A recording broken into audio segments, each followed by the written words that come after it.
Good morning everyone. आज हम लोग एनसीईआरटी चैप्टर फर्स्ट का एक्सरसाइज 1.5 जिसका क्वेश्चन नंबर 1 to 3 करने वाले हैं। तो स्टार्ट करते हैं। और सीरियल वाइज जो आपका क्वेश्चंस चल रहा था वो 55 तक बता दिए थे। तो आज हम लोग क्वेश्चन नंबर 56, ये एनसीईआरटी एक्सरसाइज 1.5 का क्वेश्चन नंबर 1 है। आपको क्या कह रहा है कि लेट u इक्वल टू दिया हुआ है। ये u क्या है? यूनिवर्सल सेट, आपको बता चुके हैं। a एक सेट है 1 2 3 4, b एक दूसरा सेट है 2 4 6 8, c एक तीसरा सेट है 3 4 5 6। अब ये सबका आपको वैल्यू निकालने के लिए कहा जा रहा है। तो ये है क्या? कंप्लीमेंट। थोड़ा सा आपको याद दिला देते हैं रिजल्ट। कंप्लीमेंट में वेन डायग्राम से ही समझ लीजिए कि वेन डायग्राम में आपको बताए थे कि किसी भी सेट का वेन डायग्राम जब हम लोग बनाते हैं तो एक रेक्टेंगल बनाते हैं। ये किसको रिप्रेजेंट करता है? यूनिवर्सल सेट को। और कोई भी सेट है तो उसको हम लोग रिप्रेजेंट करते हैं सर्कल से। अब ये मान लेते हैं कि सेट ए है, ठीक है। अब आपको कहा गया कि ए डैश का वेन डायग्राम बनाइए। तो ए डैश का मतलब क्या हुआ? ए को छोड़ करके ए डैश, ए इसका कंप्लीमेंट हो गया, ए का कंप्लीमेंट। और इसका मतलब क्या होता है? नॉट ए, मतलब ए को छोड़ करके। तो ए आपका क्या है? सर्कल। तो सर्कल को छोड़ करके बाकी पार्ट अगर आप शेडेड कर देंगे तो ये जो वेन डायग्राम होगा इसी को हम लोग कहेंगे ए डैश। अब ये जो पार्ट आया जो शेडेड किए वो आया क्या? ये आया आपका यूनिवर्सल सेट में से सेट ए को आप सब्ट्रैक्ट कर दिए। याद आ गया सब लोग को? तो यहां पर भी सारा वही काम हम लोग करने वाले हैं, ठीक है। चलिए स्टार्ट करते हैं। सबसे पहले फर्स्ट में जो दिया हुआ है गिवन, यहां पे क्या दिया हुआ है? यूनिवर्सल सेट दिया हुआ है 1 to 9 आपका नेचुरल नंबर है। फिर ए दिया हुआ है 1 to 4, और यहां पे बी जो दूसरा सेट, तीसरा जो आपका सेट हो गया 2 4 6 8, और C एक और सेट दिया हुआ है जिसके एलिमेंट है 3 4 5 6। अब आपको फर्स्ट में कह रहा है कि A डैश बताइए। तो A डैश का मतलब क्या समझते हैं? A डैश का मतलब आपको ये निकालना है कि यूनिवर्सल सेट में से A को आप सब्ट्रैक्ट कर दीजिए। यूनिवर्सल सेट में से A को आप सब्ट्रैक्ट कर दीजिए। तो दो सेट का डिफरेंसेस जब आपको बता रहे थे तो वहां पर दो मेथड बताए थे। एक मेथड तो ये बताए थे कि अगर आपको कभी भी a माइनस बी निकालना हो तो आप क्या कीजिए, a इंटरसेक्शन b निकाल लीजिए, और जो एलिमेंट a से इंटरसेक्शन b में आता है उसको a से आप हटा दीजिए। और दूसरा मेथड क्या बताए थे कि a का सारा एलिमेंट को आप लिख दीजिए। ध्यान में ये रखना है कि वह एलिमेंट b में नहीं होना चाहिए। तो आपको जिस तरह से आसान लगता है उस तरह से कीजिए। अब यहां पे हम डायरेक्ट लिखेंगे। तो डायरेक्ट लिखेंगे तो कैसे? यूनिवर्सल सेट में 1 है तो यहां पर 1 होगा कि नहीं, तो आपको देखना होगा ए में 1 है या नहीं। तो ये में देखिए 1 भी है, 2 भी है, 3 भी है, 4 भी है। तो 1 2 3 4 को आप हटा दीजिए।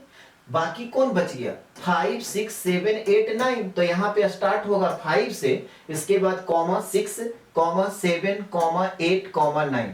यही आपका ए डैश कहलाएगा। बोलिए कोई दिक्कत? सेकंड में क्या कह रहा है? सेकंड में आपको कह रहा है बी डैश निकालिए। तो बी डैश भी निकालेंगे तो क्या करेंगे? यूनिवर्सल सेट में बी को आप सब्ट्रैक्ट कर देंगे। अब यूनिवर्सल सेट के सारे एलिमेंट को लिखिए। ध्यान ये रखना है कि वह बी में नहीं होना चाहिए। तो बी में कौन कौन सा एलिमेंट है? बी में आपका है 2 4 6 8। तो आप क्या कीजिए, 2 4 6 8 को यहां से हटा दीजिए। 2 4 6 और 8 को आप हटा दीजिए। तो जो बच गया वही आपका बी डैश कहलाएगा। तो कौन कौन सा एलिमेंट बच गया? 1 3 5 7 9। समझ पा रहा बात? तो यहां पे क्या होगा? 1 3 5 7 9। ये आपका करली ब्रैकेट क्लोज कर दीजिए। ये आपका क्या निकल गया? ये आपका निकल गया बी डैश। जैसे थर्ड में क्या कह रहा है? थर्ड में आपको कह रहा है ए यूनियन सी का होल डैश निकालना है। तो डायरेक्ट अब आप इसको नहीं निकाल सकते। पहले आप क्या करो, ए यूनियन सी निकालिए। तो ए यूनियन सी यहां पे निकाल रहे हैं। ठीक है, क्योंकि यूनिवर्सल सेट में ए यूनियन सी आपको सब्ट्रैक्ट करना होगा। तो सबसे पहला काम क्या किए कि ए यूनियन सी निकाले। आप चाहो तो डायरेक्ट भी कर सकते, कोई ऐसा बात नहीं है। तो ए यूनियन सी निकालेंगे तो यूनियन में क्या बताए थे लिखने के लिए, पहले ए के सारे एलिमेंट को आप लिख दीजिए। तो ए का सारा एलिमेंट क्या है 1 2 4, तो यहां पे लिखेंगे 1 2 3 4। इसके बाद सी के सारे एलिमेंट को लिख दीजिए। सी में क्या है 3 से स्टार्ट हो रहा है, तो यहां पर 3 और 4 नहीं लिखेंगे, क्यों, क्योंकि 3 और 4 पहले से लिखा हुआ है। तो बच गया कौन 5 और 6, तो यहां पे कॉमा देकर के लिखेंगे 5 6। ये क्या निकला ए यूनियन सी। निकालना क्या है ए यूनियन सी का होल डैश, तो यहां पे लिखेंगे कि देयरफॉर ए यूनियन सी का होल डैश जो होगा यूनिवर्सल सेट माइनस क्या हो जाएगा ए यूनियन सी। ठीक है, क्या हो जाएगा ए यूनियन सी। अब यूनिवर्सल सेट में इसको आप सब्ट्रैक्ट कीजिए।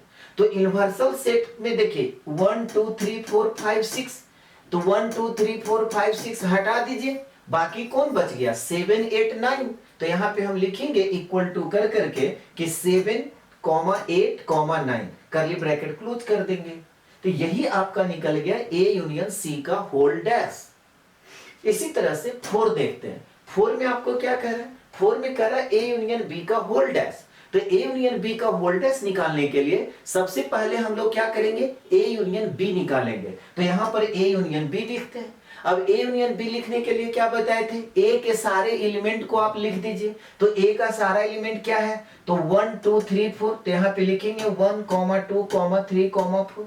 इसके बाद किसके साथ यूनियन है, बी के साथ है, तो बी के भी सारे एलिमेंट को आप लिख दीजिए। तो यहां पर है 2, तो 2 तो आप लिख चुके हैं। उसके बाद 4 है, तो 4 भी लिख चुके हैं। तो बच गया कौन 6 और 8, तो यहां पर कॉमा दे करके 6 और 8 लिख दीजिए। अब आपको क्या निकालना है ए यूनियन बी का होल डैश, तो लिखेंगे देयरफॉर ए यूनियन बी का होल डैश इक्वल टू, अब यूनिवर्सल सेट में से इसको सब्ट्रैक्ट कर देते। इसका मतलब क्या हुआ कि ए यूनियन बी में जो एलिमेंट है उसको छोड़ करके यूनिवर्सल सेट के सारे एलिमेंट को लिख दीजिए। तो देखिए 1 2 3 4, ठीक है 1 2 3 4, यहां पे आ गया 5, तो यहां पे क्या हो जाएगा 5 लिखेंगे। यूनिवर्सल सेट माइनस ये कीजिएगा, तो यहां पे क्या हो जाएगा 5। अब इसके बाद फिर क्या है 6, तो 6 नहीं लिखेंगे। इसके बाद 8 है, तो 7 यहां पर तो है, तो इसके बाद हम लोग 7 लिखेंगे, 8 नहीं लिखेंगे। और इसके बाद 9 और करली ब्रैकेट बंद कर दीजिए। तो ये आपका क्या हो गया ए यूनियन बी का होल डैश। कंप्लीमेंट का मतलब क्या होता है ना कि वो नहीं होना चाहिए। अगर यहां पे लिखा हुआ ए यूनियन बी का होल डैश, इसका मतलब ये हुआ कि ए यूनियन बी का एलिमेंट नहीं होना चाहिए। ठीक है, तो ए यूनियन बी के एलिमेंट को छोड़ करके यूनिवर्सल सेट का सारे एलिमेंट को आप लिख दीजिए। यहां तक कंप्लीट कीजिए।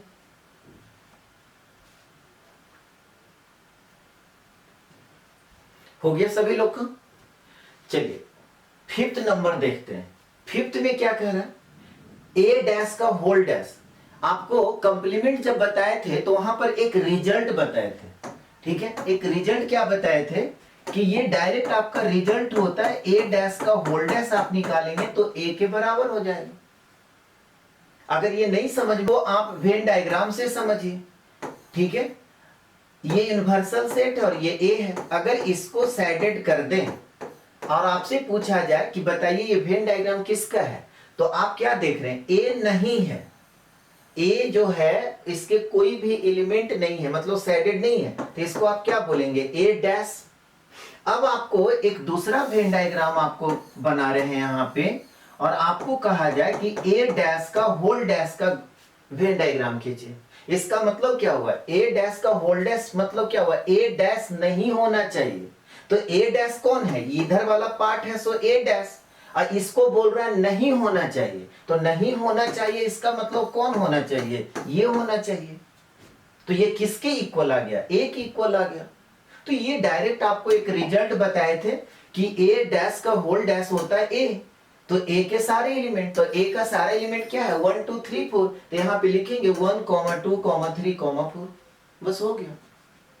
इसके बाद क्या है 6 में है, फिर देखिए b माइनस सी का होल डैश। तो सबसे पहला काम क्या करेंगे b माइनस सी निकालेंगे। तो यहाँ पे 6 में b माइनस सी निकालते हैं। अब b माइनस सी में क्या करना होगा, दो मेथड। फिर आप डायरेक्ट b के सारे एलिमेंट को लिख लीजिए, ध्यान रखना है कोई एलिमेंट c में नहीं होना चाहिए। या दूसरा, पहले b इंटरसेक्शन c निकाल दीजिए और जो एलिमेंट आता है b से हटा दीजिए, बात तो एक ही पड़ेगा। तो b के सारे एलिमेंट, तो b देखिए 2 से स्टार्ट हो रहा है, ठीक है। तो ध्यान देखिए, तो इसमें 2 है नहीं है, तो यहाँ पे 2 लिख दीजिए।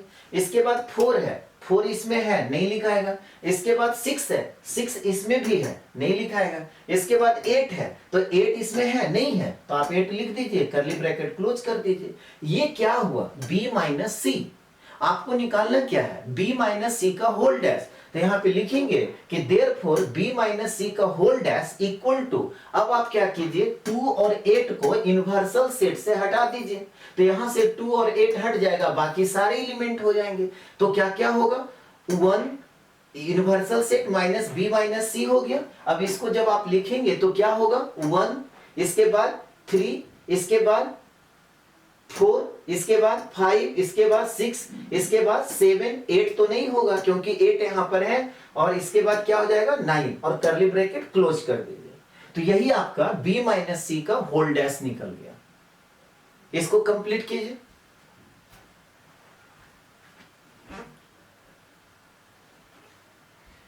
यहां तक कंप्लीट कर लिए सभी लोग। चलिए नेक्स्ट क्वेश्चन देखते हैं, क्वेश्चन नंबर 57। ये एनसीईआरटी एक्सरसाइज 1.5 का क्वेश्चन नंबर 2 है। इसमें क्या कह रहा है, if universal set equal to दिया हुआ है a, b, c, d, e, f, g, h, find the complement. देखिए यहां पर फिर आपको क्या कर रहा है, कंप्लीमेंट निकालना है, जिसमें a, b, c, d ये 4 सेट्स दिए हुए हैं, सबका कंप्लीमेंट निकालना है। तो सबसे पहला काम क्या करेंगे, सॉल्यूशन में गिवन दिया हुआ है universal set equal to a से लेकर के h तक है, a, b, c, d, e, f, g, h, ठीक है। अब मेरे को फर्स्ट में क्या कह रहा है, इसका कंप्लीमेंट निकालना है। तो आपको दिया हुआ है a इक्वल टू ये, तो आपसे यहाँ पे कहा जाए कि देन a डैश बताइए, तो अभी बताए थे कंप्लीमेंट क्या होगा, यूनिवर्सल सेट माइनस a। अब यूनिवर्सल सेट में से एक एलिमेंट को हटा दीजिए, तो a, b, c हटा दीजिए, बचा कौन, अब d से स्टार्ट होगा। तो यहां पर लिखेंगे d, e, f, g, h, हो गया। जैसे सेकंड में आपका क्या कह रहा है, b इक्वल टू दिया हुआ है, सेकंड में आपका क्या है, b इक्वल टू दिया हुआ है d, e, f, g। आपको निकालने के लिए कह रहा है कि देन b डैश बताइए, तो b डैश क्या हो जाएगा, यूनिवर्सल सेट माइनस b। अब यूनिवर्सल सेट में इसको आप हटा दीजिए, तो स्टार्ट यहां से होगा, a, b, c, d है, d, e, f, g नहीं होगा, d, e, f, g नहीं होगा, बच गया कौन, h। तो यहाँ पे लास्ट में h लिखेंगे और कर्ली ब्रैकेट क्लोज कर देंगे। यही आपका क्या निकल गया, b डैश निकल गया। थर्ड में क्या कह रहा है, थर्ड में c इक्वल टू दिया हुआ है a, c, e, g, a, c, e, g। आपको देन c डैश निकालने के लिए कह रहा है, तो c डैश क्या होगा, यूनिवर्सल सेट माइनस c। अब यूनिवर्सल सेट में c को आप हटा दीजिए, c वाले एलिमेंट को, तो a है तो b लिखना होगा, ठीक है। इसके बाद c भी है, d लिखना होगा नहीं, उसके बाद e भी है, f लिखना होगा, इसके बाद फिर g है, h लिखना होगा नहीं, और कर्ली ब्रैकेट क्लोज कर दीजिए। तो ये क्या निकल गया, c डैश। अगर आपको कहा जाता है d का कंप्लीमेंट निकालिए, 4 में क्या करा, d इक्वल टू दिया हुआ है f, g, h, a है, लास्ट में देखिए a दिया हुआ है, ठीक है। तो d देन d डैश क्या हो जाएगा, यूनिवर्सल सेट माइनस d। अब यूनिवर्सल सेट में से d वाले एलिमेंट को हटा दीजिए, तो a भी है, तो a हट गया, बच गया कौन, b, c, d, e, ठीक है। बाकी f, g, h तो हट गया, तो यहां से स्टार्ट होगा b, c, d, e, ठीक है। तो यहां पे लिखेंगे b, c, d, e, curly bracket close कर दीजिए। यही आपका 4 का आंसर हो गया। मेरे ख्याल से सब लोग से बन गया होगा। चलिए जिनसे नहीं बना नोट कर लीजिए।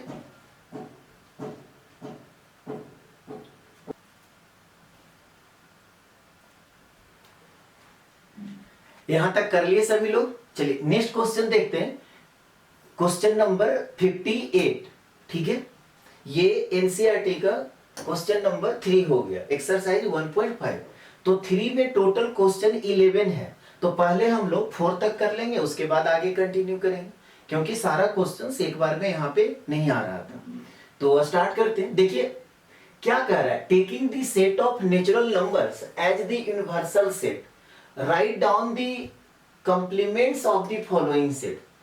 आपका क्वेश्चन में दिया हुआ है यूनिवर्सल सेट, डायरेक्ट नहीं लिखा है, लैंग्वेज में लिख दिया कि यूनिवर्सल सेट क्या है, natural number, set of natural numbers जो है वही आपका यूनिवर्सल सेट है। तो यहाँ पे क्या करेंगे सॉल्यूशन में कि गिवन दिया हुआ है universal set equal to natural number क्या होता है, 1 से लेकर के स्टार्ट करेंगे और कहां तक जाएंगे, इन्फिनिटी तक चले जाएंगे।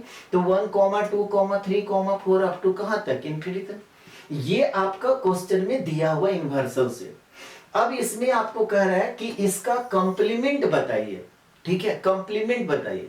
तो देखिए दो मेथड है, डायरेक्ट आप जैसे यहाँ पे लिखा हुआ है ना कि x such that x is an even natural number. तो देखिए नेचुरल नंबर में क्या होता है, नंबर जो है अल्टरनेट होता है, ऑड होगा इवन होगा, ऑड होगा इवन होगा, ऑड होगा इवन होगा। तो यहाँ इसमें नेचुरल नंबर में से अगर आप इवन नंबर को हटा देंगे तो क्या बने बचेगा, ऑड नंबर। तो आप चाहें तो फर्स्ट का जो आंसर है डायरेक्ट लिख सकते हैं कि x such that x is an odd natural number, हो गया आंसर। बट अगर इस तरह से डायरेक्ट लिख देंगे ना आंसर, तो लगेगा ना कि बुक से आप आंसर देख करके लिख दियो, समझ में ना बात। तो डायरेक्ट नहीं करके थोड़ा सा दिखने में भी अच्छा लगना चाहिए। तो यहाँ पे क्या करते हैं ना, मान लेते हैं कि लेट ए जो मेरा सेट है यही सेट है जो कि सेट बिल्डर फॉर्म में दिया हुआ है। और इस तरह का क्वेश्चंस पहले भी बता चुके हैं कि अगर कोई सेट सेट बिल्डर फॉर्म में दिया हुआ है तो आप उसको रोस्टर फॉर्म में कन्वर्ट कर लीजिए। तो रोस्टर फॉर्म में जब कन्वर्ट करेंगे तो क्या हो जाएगा, 2, 4, 6, 8 dot dot dot up to infinity तक। अब इसका कह रहा है कि कंप्लीमेंट निकालिए, तो therefore A dash equal to क्या होगा, तो A dash equal to universal set में से ए को हटा देंगे, ए वाले एलिमेंट को। तो यूनिवर्सल सेट में नेचुरल नंबर है और इसमें से आप इवन नेचुरल नंबर को हटा देंगे तो क्या बचेगा, ऑड नेचुरल नंबर। तो इसका मतलब क्या हुआ, 1, 3, 5, 7 dot dot dot up to infinity तक।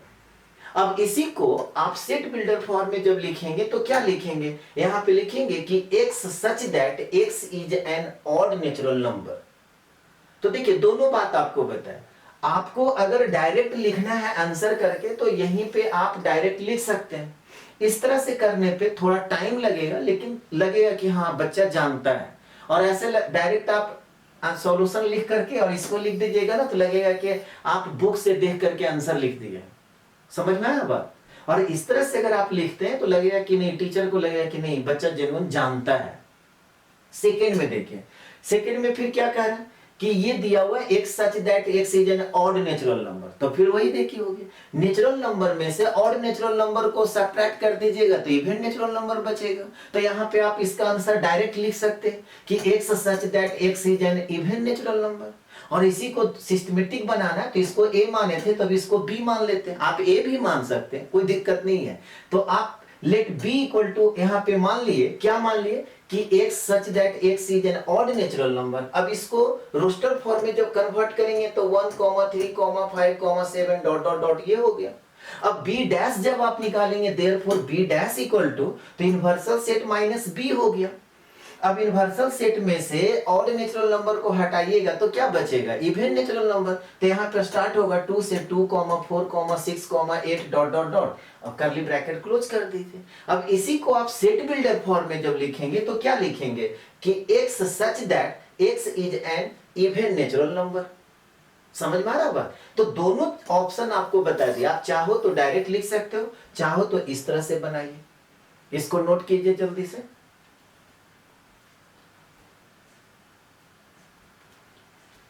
हो गया यहां तक। चलिए थर्ड में देखते हैं, थर्ड में क्या कह रहे हैं, थर्ड में कह रहा है कि x such that x is A positive multiple of 3। इसको मान लेते हैं c, कि लेट c इक्वल टू दिया हुआ है मल्टीपल ऑफ 3 नंबर, ठीक है, मल्टीपल ऑफ 3। तो मल्टीपल ऑफ 3 जब आप यहां पे करेंगे तो क्या हो जाएगा, और वो भी कैसा, पॉजिटिव। तो यहां पे हम लोग लिखेंगे, क्या लिखेंगे, 3, 6, 9, 12 डॉट डॉट डॉट, ठीक है। अब देखिए तो नेचुरल नंबर में तो सारे नंबर हो गए, इसमें से क्या करना होगा, 3 से मल्टीपल नंबर को आप हटा दीजिए। इसका अगर कंप्लीमेंट निकालना होगा तो therefore C dash equal to क्या लिखेंगे, यूनिवर्सल सेट माइनस सी। तो नेचुरल नंबर में से 3 का मल्टीपल आप हटा देंगे तो क्या हो जाएगा 1, 2, 4, इसके बाद क्या होगा 5 और 6 फिर नहीं होगा, लेकिन यहीं पे डॉट डॉट डॉट हम कर दे रहे हैं, ठीक है। अब ये क्या हुआ, अब इसको आप कैसे लिखेंगे, तो इसको अगर आपको सेट बिल्डर फॉर्म में लिखना होगा तो देखिए दो तरीका, एक तो आप डायरेक्ट लिख सकते हैं कि x such that x is a natural number and is not multiple of 3, और दूसरा आप सिंबॉलिक फॉर्म में लिख सकते हैं कि x such that x belongs to n। अब x is a natural number इतना लिखेंगे, उसके जगह पे आप डायरेक्ट ये लिख दिए कि x बिलोंग्स टू n, यहीं से क्लियर हो गया कि x है सो आपका नेचुरल नंबर है और 3 का मल्टीपल नहीं है। तो नेचुरल नंबर तो 1 से लेकर इंफिनिटी तक, और उसमें क्या कहा जा रहा है कि 3 का मल्टीपल नहीं है, तो जो बच गया, तो यहां पर देखिए क्या, and x is not A multiple of 3, 3 का मल्टीपल आप हटा दीजिए तो जो बचेगा वही आपका यहां पे ये हो गया। समझ में आ रहा है बात, नोट कीजिए इसको।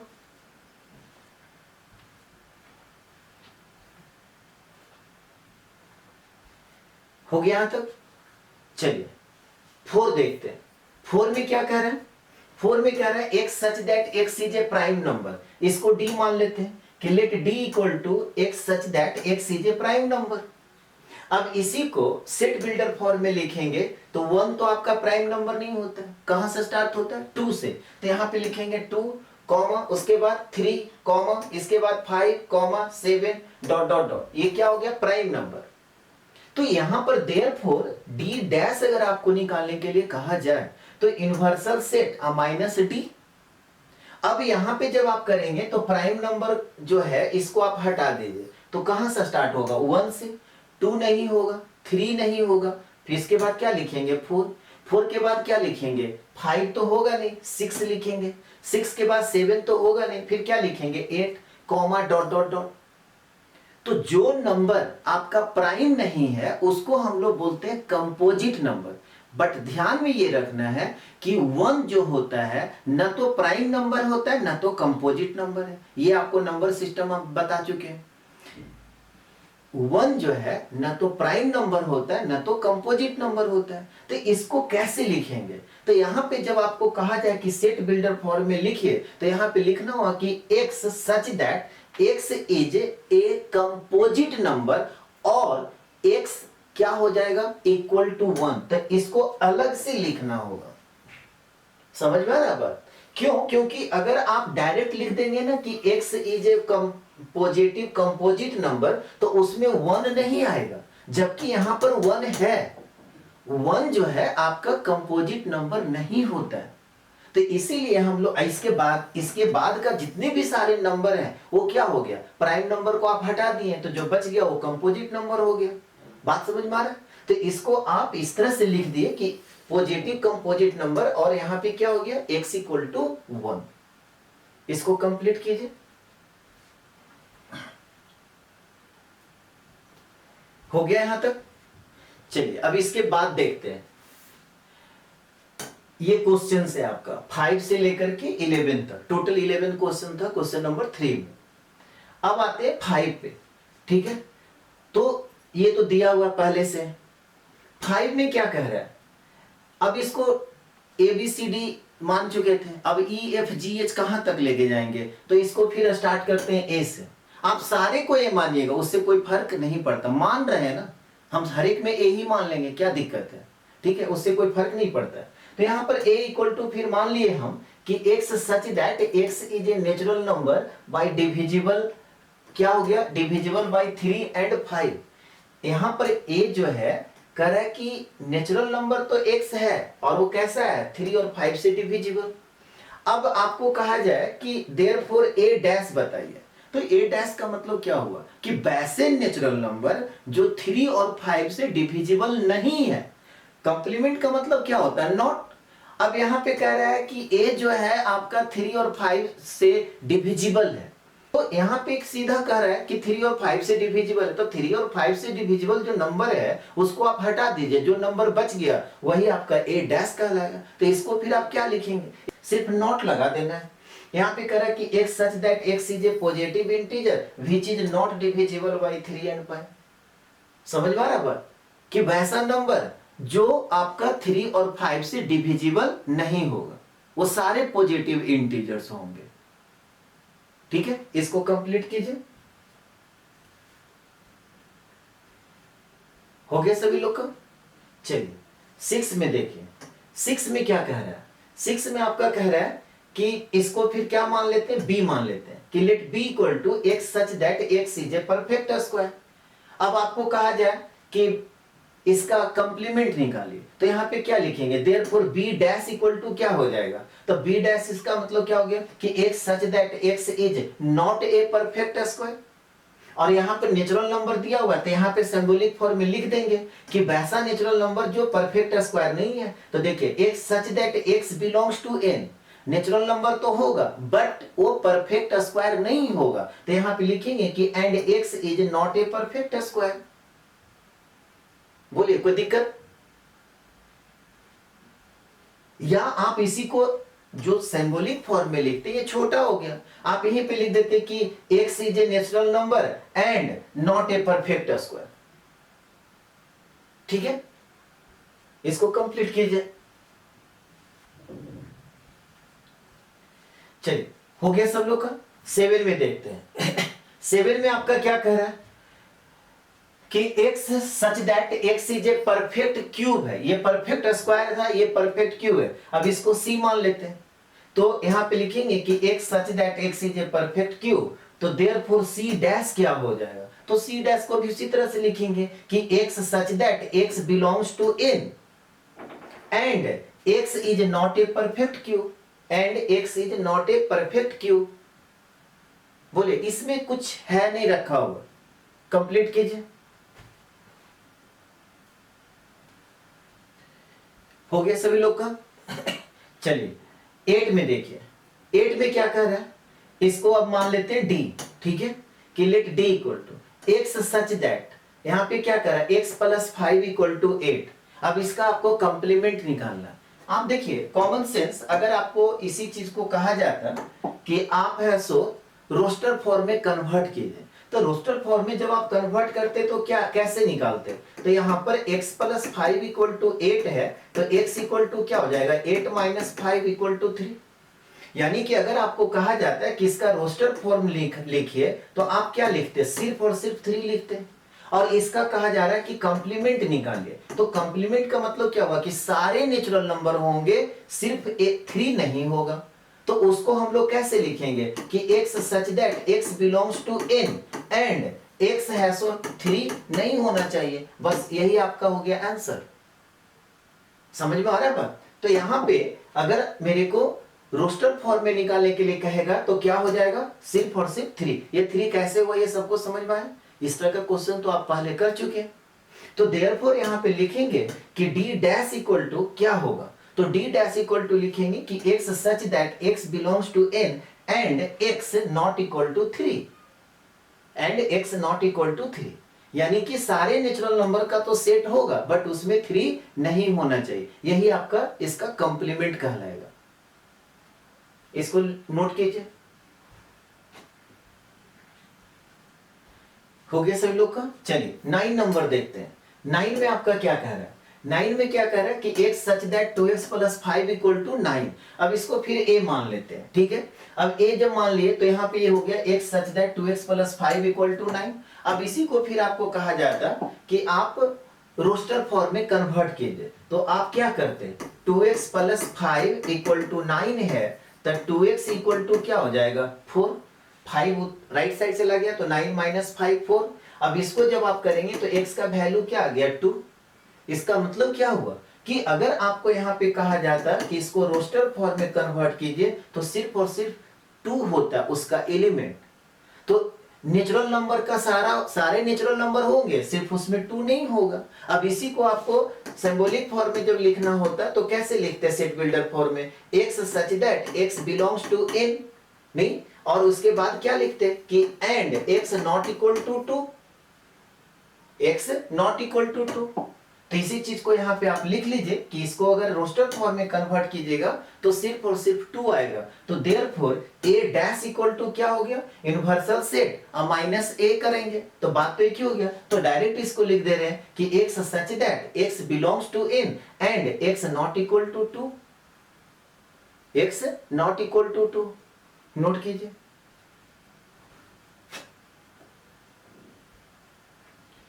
हो गया सभी लोग का।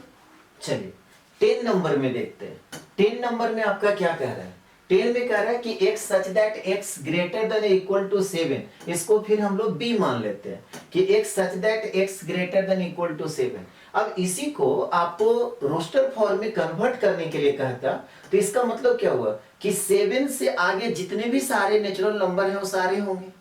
तो इसका मतलब क्या होगा कि 7 भी होगा क्योंकि इक्वालिटी लगा हुआ है। तो 7 8 9 10 dot dot dot up to infinity तक। और इसका आपको कहा जा रहा है कि देयरफॉर कंप्लीमेंट निकालिए। तो कंप्लीमेंट निकालिए, इसका मतलब क्या होगा कि 7 से छोटा नंबर जो भी होगा सारा, तो छोटा सारा कहां तक, 1 तक। 1 2 3 4 5 6, बस 1 के तो पीछे जा नहीं सकते। क्यों? क्योंकि आपका नेचुरल नंबर यूनिवर्सल सेट। तो इसको अगर आपको लिखना होगा तो आप कैसे लिखेंगे कि x such that x belongs to n and x less than 7। अब इक्वालिटी नहीं लगा हुआ। अब एक चीज यहाँ पे देखिए, ये सब चीज ना स्टार्टिंग में सब डिस्कस कर चुके हैं कि इसमें आप आंसर पे मत जाइए।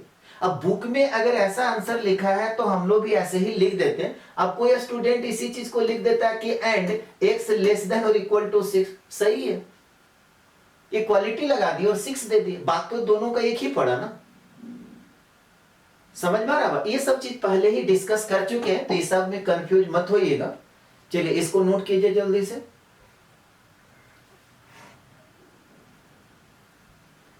हो गया सभी लोग का। चलिए 11 देखते हैं। 11 में आपको क्या कह रहा है, इसको हम लोग मान लेते हैं फिर a। 11 में क्या कह रहा है कि x such that x belongs to n and यहां पे कह रहा है कि 2x प्लस 1 ग्रेटर देन 10 है। अब देखिए 2x प्लस 1 ग्रेटर देन 10 है, तो 2x इक्वल टू क्या होगा, 2x ग्रेटर देन क्या होगा, 9। राइट साइड जाएगा तो यहाँ पे 9 आ गया। तो यहाँ पर x क्या होगा, 9/2। तो इसको आप जब लिखेंगे तो ये क्या हो गया, 4.5। तो इंटीजर जो नंबर सिस्टम लाइन है, ध्यान दीजिए, तो अगर आप यहाँ पे 0 लेते हैं तो यहाँ पे 1 हो गया, यहाँ पे 1 हो गया, 2 हो गया, 3 हो गया, 4 हो गया, 5 हो गया। तो 1.5, ये 4.5 कहाँ पे होगा, यहाँ पे होगा। अब 4.5 नेचुरल नंबर नहीं है, और इससे क्या कह रहा है कि x का जो वैल्यू है 4.5 से बड़ा है। तो 4.5 से बड़ा है, तो अगर आपको कहा जाता है कि इसका रोस्टर फॉर्म लिखिए, तो कहां से स्टार्ट होता, 5 से स्टार्ट होता। यानी कि इसको हम लोग लिखते 5, 6, 7, 8 डॉट डॉट डॉट। ये बात समझ में आ गया। अब इसी का आपको कहा जाता कि कंप्लीमेंट निकालिए, ठीक है, इसका आप कंप्लीमेंट निकालिए। तो कंप्लीमेंट निकालिए, इसका मतलब क्या हुआ कि 5 से जो बड़े नंबर है उसको आप हटा दीजिए। तो इसके जस्ट पीछे वाला जो नंबर है वो क्या है, 4 है। तो आप यहां पे ऐसे भी लिख सकते हैं कि x such that x belongs to n। देखिए x such that x belongs to n and x has so less than और equal to 4। ध्यान दीजिए, equal to 4। या इसी को आप ऐसे भी लिख सकते हैं कि and x less than 5। अब इक्वालिटी नहीं लगा है तो 5 तो इंक्लूड होगा नहीं। समझ में आ रहा बात? तो आप जैसे भी लिखिए आंसर पे कोई, अब ये नहीं कि बुक में जो दिया हुआ है वही सही है, आप अपना लॉजिक देखिए ना। और ये सब कंसेप्ट आपको स्टार्टिंग में ही सिखा चुके हैं, ठीक है। तो चलिए इसको करते हैं। तो यहाँ पे अगर आपको कहा जाए कि इसका रोस्टर फॉर्म लिखिए तो क्या आ गया, यहाँ पे 5, 6, 7, 8 dot dot dot up to कहां तक, इन्फिनिटी तक।